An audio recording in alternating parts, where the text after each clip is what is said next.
بسم اللہ الرحمن الرحیم الحمد للہ رب العالمین والعاقبۃ للمتقین والصلاة والسلام علی سید الانبیاء والمرسلین اما بعد فاعوذ باللہ من الشیطان الرجیم بسم اللہ الرحمن الرحیم وَإِذَا الْقُبُورُ بُعْثِرَتْ علمت نفس ما قدمت وأخرت صدق اللہ العظیم وصدق رسولہ النبی الکریم الامین قال اللہ تبارک وتعالی فی شان حبیبہ مخبرا وآمرا ان اللہ وملائکتہ یصلون علی النبی یا ایہا الذین آمنوا صلوا علیہ وسلموا تسلیما الصلاة والسلام علیک یا سیدی یا رسول اللہ وعلا آلک وصحابک یا سیدی یا حبیب اللہ اللہم صلی علی سیدنا و مولانا محمد وعلا آل سیدنا و مولانا محمد وبارک وسلم اللہ تبارک و تعالی و جل جلالہ و امن نوالہ و آدم شانہ و تم برہانہ کی حمد و ثنا کے بعد آقا دو جہاں نور مجسم شفیع معظم جناب حضرت محمد مصطفیٰ صلی اللہ تعالی علیہ وآلہ وسلم کی بارگاہ میں ہدیہ درود و سلام کا نذرانہ عرض کرنے کے بعد اسلام کے غیور اور ملت اسلامیہ کے بزرگوں نوجوانوں السلام علیکم ورحمۃ اللہ وبرکاتہ۔ اللہ تبارک و تعالی نے قرآن مجید میں ارشاد فرمایا وَإِذَا الْقُبُورُ بُعْثِرَتْ، اور جب قبریں کریدی جائیں گی علمت نفس ما قدمت وأخرت، ہر جان جان لے گی جو اس نے آگے بھیجا اور جو اس نے پیچھے چھوڑا۔ یہ بات پکی ہے کہ قیامت والے دن قبریں کھود دی جائیں گی، کریدی جائیں گی، جو زمینوں کے اندر ہوگا وہ باہر نکالا جائے گا اور ہر شخص کو پتہ چل جائے گا، ہر شخص جان لے گا کہ میں نے آگے کیا لے کر آیا ہوں، میں پیچھے کیا چھوڑ کر آیا ہوں۔ حضرت معاذ بن جبل رضی اللہ تعالی عنہ نبی کریم صلی اللہ علیہ وسلم کی بارگاہ میں آئے، عرض کی حضور یہ جو اللہ تعالیٰ نے فرمایا ہے کہ گروہ در گروہ لوگ قیامت والے دن آئیں گے، اس کا مطلب کیا ہے، وضاحت کیا ہے، تشریح کیا ہے؟ تو اللہ کے پیارے محبوب نے فرمایا معاذ تو نے بات بڑی گہری پوچھ لی ہے، آنکھوں میں آنسو آ گئے، فرمایا بڑی حکمت والی بات ہے، اس میں بڑے ایسے راز پوشیدہ ہیں اور رو رہے ہیں۔ حضور نے فرمایا معاذ میری امت کے لوگ 10 طرح سے قبروں سے نکلیں گے، یعنی 10 طرح سے قبروں سے نکلیں گے۔ نبی کریم صلی اللہ علیہ وسلم نے فرمایا کہ بعض لوگ قبروں سے اس طرح نکلیں گے کہ ان کے چہرے بندروں جیسے ہوں گے، بندروں جیسے چہرے ہوں گے۔ اور نبی کریم صلی اللہ علیہ وسلم نے فرمایا بعض لوگ میری امت کے، یہ نہیں کہا آدم کی امت، نوح کی امت، یونس کی امت، ابراہیم کی امت، موسیٰ علیہ السلام کی امت، عیسیٰ علیہ السلام کی امت، بلکہ کہا کہ میری امت کے بعض لوگ اس طرح قبروں سے نکلیں گے کہ ان کے چہرے، ان کی شکلیں خنزیر جیسی ہوں گی۔ نبی کریم صلی اللہ علیہ وسلم نے فرمایا تیسری صورت، بعض میری امت کے لوگ اس طرح قبروں سے نکلیں گے ان کے چہرے خنزیر جیسے ہوں گے، اور بعض لوگ ایسے ہوں گے کہ جب وہ قبروں سے نکلیں گے تو منہ کے بل چل کر آئیں گے۔ یعنی زمین پر رہ کر تو وہ ٹانگوں کے اوپر چلتے تھے، لیکن جب وہ قبر سے نکلیں گے تو ان کا چہرہ نیچے ہوگا، ٹانگیں اوپر ہوں گی، الٹے چل کر آئیں گے، منہ کے بل چل کر آئیں گے۔ نبی کریم صلی اللہ علیہ وسلم نے فرمایا اے معاذ، چوتھی صورت نبی کریم صلی اللہ علیہ وسلم نے فرمایا میری امت کے بعد لوگ اندھے اور بہرے آئیں گے، یعنی اندھے اور بہرے ہوں گے، اس حالت سے قبر سے نکلیں گے۔ چھٹی صورت نبی کریم صلی اللہ علیہ وسلم نے فرمایا میری امت کے بعد لوگ اس حالت سے نکلیں گے قبروں سے کہ وہ اپنی زبانوں کو چیرتے ہوں گے، اپنی زبانوں کو چباتے ہوئے نکلیں گے اور ان کی زبانیں سینے تک لٹک رہی ہوں گی، اس طرح نکلیں گے۔ نبی کریم صلی اللہ علیہ وسلم نے فرمایا معاذ کہ ہاتھ اور پاؤں ان کے کٹے ہوں گے، ہاتھ پاؤں کٹے ہوں گے، قبروں سے نکلیں گے۔ آگے حضور نے فرمایا بعض لوگ ایسے ہوں گے کہ آگ کے تنے سے ان کو باندھا ہوگا، وہ لٹکے ہوں گے گویا وہ آگ کے اندر ہیں، اور اس حالت سے قبروں سے نکلیں گے۔ آگے نبی کریم صلی اللہ علیہ وسلم نے فرمایا خنزیر کی بدبو بھی اتنی زیادہ نہیں ہوگی جتنی ان کے وجود سے بدبو آتی ہوگی۔ معاذ یہ میری امت کے وہ لوگ ہیں۔ آگے نبی کریم صلی اللہ علیہ وسلم نے فرمایا 10ویں نمبر پر فرمایا تارکل کا لباس پہنایا جائے گا بعض لوگوں کو، اور یہ ایسا گرم لباس ہے کہ جس کے وجود پر لگ جائے اس کا وجود گل سڑ جاتا ہے، تپش سے گرمی سے اس کا وجود جل جاتا ہے۔ نبی کریم صلی اللہ علیہ وسلم نے فرمایا 10 طرح کے لوگ میری امت کے قبروں سے اس حالت میں نکلیں گے۔ جو پہلی صورت تھی بندروں جیسی شکلیں، ان کے اندر کون سا گناہ ایسا پایا جاتا تھا جن کی وجہ سے ان کی شکلیں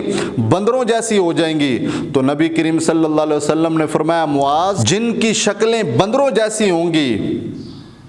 ان کے اندر یہ گناہ پایا جاتا ہوگا، وہ ایک دوسرے کی چغلی کرتے ہوں گے،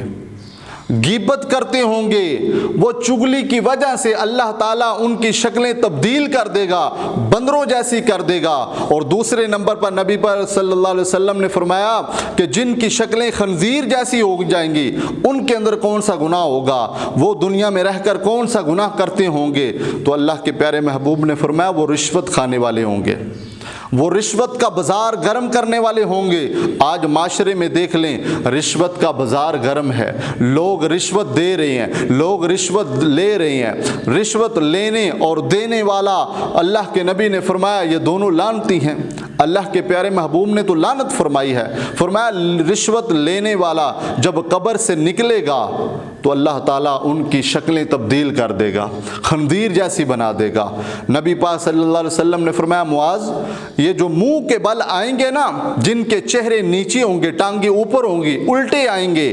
یہ دنیا میں رہ کر زمین پر رہ کر سود کھاتے ہوں گے، لوگوں کو اکساتے ہوں گے کہ سود کھا لو، اور یہ سود نہیں ہے اور یہ پرافٹ ہے۔ اور بڑا ظلم نہیں ہو گیا معاشرے کے اندر، بڑا ظلم ہو گیا ہے کہ بیٹی والوں کو تنگ اتنا کر دیا ہے کہ باپ مجبور ہو گیا ہے، وہ اس نے مجبوراً اسے سود لینا پڑا، بیٹے والوں نے تنگ اتنا کیا ہے، اسے جناب تکلیف ہی اتنی پہنچائی ہے کہ یہ بھی چیز دو گے تو شادی ہوگی، یہ بھی چیز دو گے تو شادی ہوگی، باپ مجبور ہو گیا ہے۔ باپ نے کیا کیا؟ اب سود لیا ہے، مجبوراً سود لیا ہے۔ تو میرے عزیز کچھ غلطیاں ہماری ہیں جس کی وجہ سے سود کا بازار گرم ہے۔ فرمایا کہ جو منہ کے بل چل کر آئیں گے وہ دنیا میں سود کھاتے ہوں گے، سود پر لوگوں کو اکساتے ہوں گے، بیمہ پالیسیاں کراتے ہوں گے، انشورنس کراتے ہوں گے، حرام مال کھاتے ہوں گے۔ اللہ ہمیں اس سے محفوظ فرمائے۔ آگے حضور نے فرمایا اللہ تعالیٰ جن کو اندھا کر کے اٹھائے گا وہ کون لوگ ہوں گے، ان کے اندر کون سا عیب پایا جائے گا، کون سا گناہ پایا جائے گا؟ تو اللہ کے پیارے محبوب نے فرمایا وہ زمین پر رہ کر ناانصافیاں کرتے ہوں گے،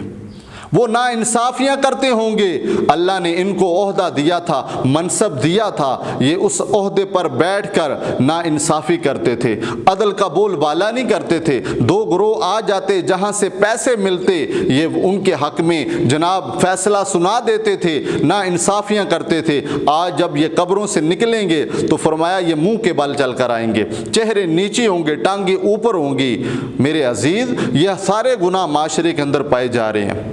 حضور نے فرمایا معاذ جو گونگے اور بہرے ہوں گے یہ کون لوگ ہوں گے؟ ان کے اندر کون سا عیب پایا جا رہا ہوگا، کون سا گناہ ہوگا؟ تو عرض کی حضور آپ ارشاد فرما دیں۔ تو اللہ کے پیارے محبوب نے فرمایا جو اپنے اعمال پر خود پسندی کا اظہار کرتے ہوں گے، یہ کہتے ہوں گے میں نمازی ہوں، لوگ مجھے کہیں میں نمازی ہوں، لوگوں کی زبان سے تعریف کروانے کے عادی ہوں گے، اس نیت سے وہ نماز پڑھیں گے، روزہ رکھیں گے، حج کریں گے، عمرہ کریں گے، صدقہ خیرات کریں گے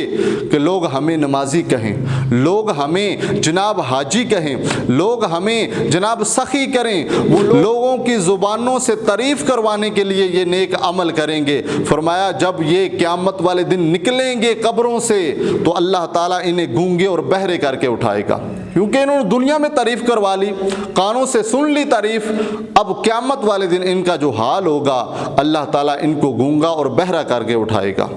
آگے حضور نے فرمایا جو اپنی زبانوں کو چباتے ہوں گے اور ان کی زبانیں سینے تک لٹک رہی ہوں گی، اے معاذ پتہ ہے وہ کون لوگ ہوں گے؟ جب وہ قبروں سے نکلیں گے تو وہ اپنی زبانوں کو چباتے ہوں گے، ان کی زبانیں سینے تک لٹک رہی ہوں گی۔ حضور نے فرمایا یہ وہ لوگ ہوں گے جو زمین پر رہ کر نیکی کی دعوت دیتے تھے لیکن خود عمل نہیں کرتے تھے، خود عمل نہیں کرتے تھے، لوگوں کو کہتے تھے نماز پڑھو،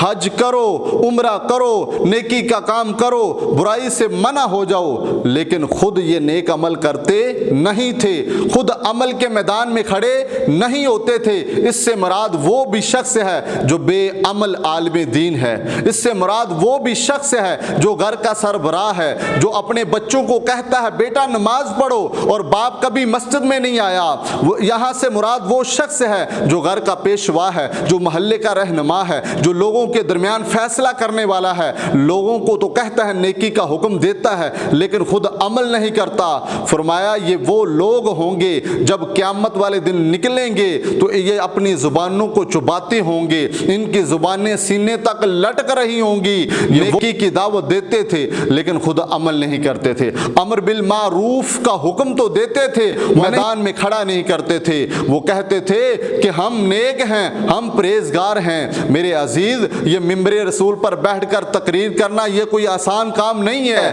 پہلے عمل کرنا پڑتا ہے، پھر بات بتانی پڑتی ہے، پہلے نیک رستوں پر چلنا پڑتا ہے، پھر نیکی کا رستہ بتانا پڑتا ہے، پہلے صراط مستقیم کی راہوں پر چلنا پڑتا ہے، پھر حکم دینا پڑتا ہے، پھر واعظ و نصیحت ہوتی ہے۔ میرے عزیز خود عمل ہوگا تو وہی بات بتائی جائے گی۔ اس لیے نبی کریم صلی اللہ علیہ وسلم نے فرمایا وہ بات کبھی نہ کہو لوگوں کو جس پر تم خود عمل نہیں کرتے، وہ بات ہمیشہ کہو جس پر تم بھی عمل کرتے ہو اور لوگوں کو بھی اس کا درس دو۔ آگے حضور نے فرمایا جن کے ہاتھ اور پاؤں کٹے ہوں گے، اے معاذ وہ کون لوگ ہوں گے جن کے اندر یہ عیب پایا جائے گا؟ وہ کون سا عیب ہوگا؟ آپ نے فرمایا جو اپنے پڑوسیوں کو تکلیف دیتے ہوں گے، پڑوسیوں کو تکلیف دیتے ہوں گے، اللہ تعالیٰ ان کے ہاتھ اور پاؤں کاٹ دے گا۔ جب وہ قبر سے نکلیں گے ہاتھ پاؤں کٹے ہوں گے۔ آج پڑوسی محفوظ ہی نہیں ہے، ہماری ہاتھ سے ہماری زبان سے پڑوسی محفوظ نہیں ہے۔ نبی کریم صلی اللہ علیہ وسلم نے فرمایا وہ مومن ہو ہی نہیں سکتا، 3 دفعہ ارشاد فرمایا وہ مومن ہو ہی نہیں سکتا، وہ مومن ہو ہی نہیں سکتا، وہ مومن ہو ہی نہیں سکتا جس کے ہاتھ اور زبان سے اس کا پڑوسی محفوظ نہ ہو۔ پڑوسی محفوظ نہیں ہے ہمارا ہماری زبان سے، ہمارے ہاتھ سے، پھر ہماری نمازیں، ہماری عبادات، ہمارا ذکر و اذکار، ہماری نماز تراویح، ہمارے حج، ہمارے عمرے کہاں گئے؟ جب ہمارا پڑوسی، ہم مومن ہی نہیں ہو سکتے، ہمارا پڑوسی تکلیف میں ہے۔ اور پڑوسی کی تعریف کیا ہے؟ ہمسائی کی تعریف کیا ہے؟ 40 گھر دائیں، 40 گھر بائیں، 40 گھر آگے، 40 گھر پیچھے۔ حضور نے فرمایا یہ تمہارے پڑوسی ہیں، تمہارے ہمسائے ہیں، تم نے ان کے ساتھ اچھا سلوک کرنا ہے، اچھا برتاؤ کرنا ہے۔ نبی کریم صلی اللہ علیہ وسلم نے فرمایا کہ پڑوسیوں کے ساتھ حسن سلوک کرو، اس لیے کہ وہ تمہارے ہمسائے ہیں۔ کہ حضرت امام حسن کے پاس ایک یہودی آیا، پڑوسی تھا، ہمسایہ تھا، کہنے لگا حضور مجھے معاف کر دیں، آپ نے فرمایا کیوں، کیا ہوا ہے؟ عرض کی حضور میری دیوار کچی ہے، بارشوں کی وجہ سے، تیز ہوا کی وجہ سے وہ دیوار کھرنا شروع ہو گئی ہے، دیوار سے مٹی جناب اترنا شروع ہو گئی ہے، اور جب وہ دیوار سے مٹی اترتی ہے تو وہ ہوا چلتی ہے تو سیدھا آپ کے گھر میں آ جاتی ہے۔ حضور میری مٹی ہے، میری دیوار کی مٹی ہے، آپ کے گھر میں آتی ہے، گند ڈالتی ہے، حضور مجھے معاف کر دیں۔ حضرت امام حسن فرمانے لگے میں نے تجھے ویسے ہی معاف کر دیا ہے، جا میں نے ویسے ہی معاف کر دیا ہے۔ وہ کہنے لگے نہیں حضور آپ مجھے معاف کر دیں، میری غلطی ہے۔ تو حضرت امام حسن فرمانے لگے میں نے تجھے ویسے ہی معاف کر دیا ہے، تو یہودی ہوا تو کیا ہوا، ہے تو انسان، ہے تو ہمارا ہمسایہ، ہے تو ہمارا پڑوسی، جا تو چلا جا، میں نے تجھے معاف کر دیا۔ وہ یہودی کہنے لگا آپ کے اسلام کی اتنی خوبصورتی ہے کہ ایک یہودی کو بھی آپ معاف کر دیتے ہیں، تو آپ اتنے خوبصورت ہیں، آپ کا نظریہ اتنا خوبصورت ہے، آپ کا اسلام اتنا خوبصورت ہے کہ یہودی بھی آئے اسے معاف کر دیتے ہیں، تو آپ کا نانا مصطفیٰ کتنا خوبصورت ہوگا، ان پر جو قرآن نازل ہوا ہے وہ کتنا اعلیٰ اور عرفہ ہوگا۔ آپ ہاتھ بڑھائیں، پڑھائے کلمہ اور مجھے مسلمان کر دیں۔ تو حضرت امام حسن تو یہودی ہمسائے کے ساتھ بھی اچھا سلوک کر رہے ہیں، اور یہاں پہ مسلمان ہیں، یہاں پہ مسلمان بستا ہے ہمسایہ، ان کے ساتھ اچھا سلوک ہی نہیں ہے، اچھا برتاؤ ہی نہیں ہے۔ میرے عزیز نبی کریم صلی اللہ علیہ وسلم نے فرمایا بعض لوگ قبروں سے جب نکلیں گے تو ان کے ہاتھ اور پاؤں کٹے ہوں گے، اس لیے کہ وہ اپنے پڑوسیوں کو تکلیف دیتے تھے۔ آگے حضور نے فرمایا کچھ لوگ قبروں سے اس حالت میں نکلیں گے آگ کے تنے سے لٹکے ہوں گے، آگ کی زنجیروں سے بندھے ہوں گے۔ حضور نے فرمایا معاذ وہ تمہیں پتہ ہے کون لوگ ہوں گے؟ وہ اپنے حاکم تک غلط خبریں دیتے تھے، جھوٹی خبریں پہنچایا کرتے تھے، غلط بیانیاں کرتے تھے۔ آج دیکھ لیں بادشاہ تک جو وقت کا حکمران ہے اس پر باتیں اچھی نہیں پہنچائی جاتی، جو وزیر مشیر ہوتے ہیں، جو نیچے والے لوگ ہوتے ہیں، وہ اپنے حاکم کو، اپنے وزیر کو، اپنے مشیر کو، اپنے وقت کے بادشاہ کو جھوٹی خبریں دیتے ہیں۔ فرمایا کہ ان کو اللہ تعالیٰ قبر سے جب نکالے گا تو ان کے ہاتھ اور ان کے جناب پاؤں آگ سے بندھے ہوں گے، آگ کی زنجیریں ان کے گلوں میں پڑی ہوں گی، پھر وہ قبر سے نکلیں گے۔ آگے حضور نے فرمایا جن مردار سے بھی زیادہ بدبو آتی ہوگی یہ کون لوگ ہوں گے، ان کے اندر کون سا ایسا گناہ پایا جاتا ہوگا؟ حضور نے فرمایا یہ اپنی نفسانی خواہشات کی پیروی کرتے ہوں گے، یہ اپنے نفس کے تابع ہوں گے، جو ان کا نفس کہتا تھا یہ وہی کیا کرتے تھے۔ ان کا نفس کہتا تھا نماز نہیں پڑھنی تو یہ نہیں پڑھتے تھے، ان کا نفس کہتا تھا یہ گناہ کرنا ہے تو یہ کرتے تھے، ان کا نفس کہتا تھا نیکی نہیں کرنی بدی کرنی ہے تو یہ کرتے تھے، ان کا نفس کہتا تھا گانے سننے ہیں تو یہ سنتے تھے، ان کا نفس کہتا تھا ڈرامے دیکھنے ہیں تو یہ دیکھتے تھے، ان کا نفس کہتا تھا فلمیں دیکھنی ہیں تو یہ دیکھتے تھے، نیکی کے قریب نہیں آتے تھے، اچھائی کے قریب نہیں آتے تھے، یہ اپنے نفس کے تابع تھے۔ تو نبی کریم صلی اللہ علیہ وسلم نے فرمایا جب یہ قبروں سے نکلیں گے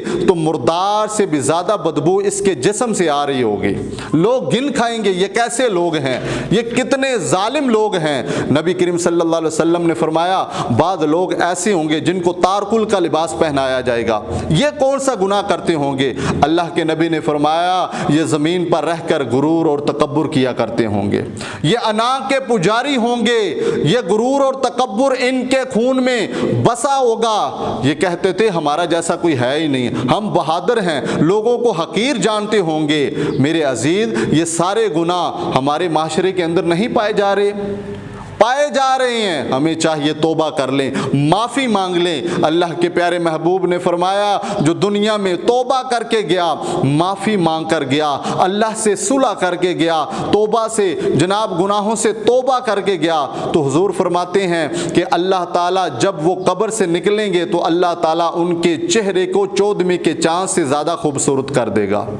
نورانیت عطا فرمائے گا۔ اور کتنی پیاری حدیث ہے، حضور نے فرمایا جو نیک بندہ دنیا سے جب جائے گا تو قیامت والے دن جب اس کی قبر کو کھولا جائے گا، جب وہ قبر سے نکلے گا تو اللہ اس کو پر عطا فرمائے گا، وہ پروں کی مدد سے اڑ کر سیدھا جنت الفردوس میں داخل ہو جائے گا۔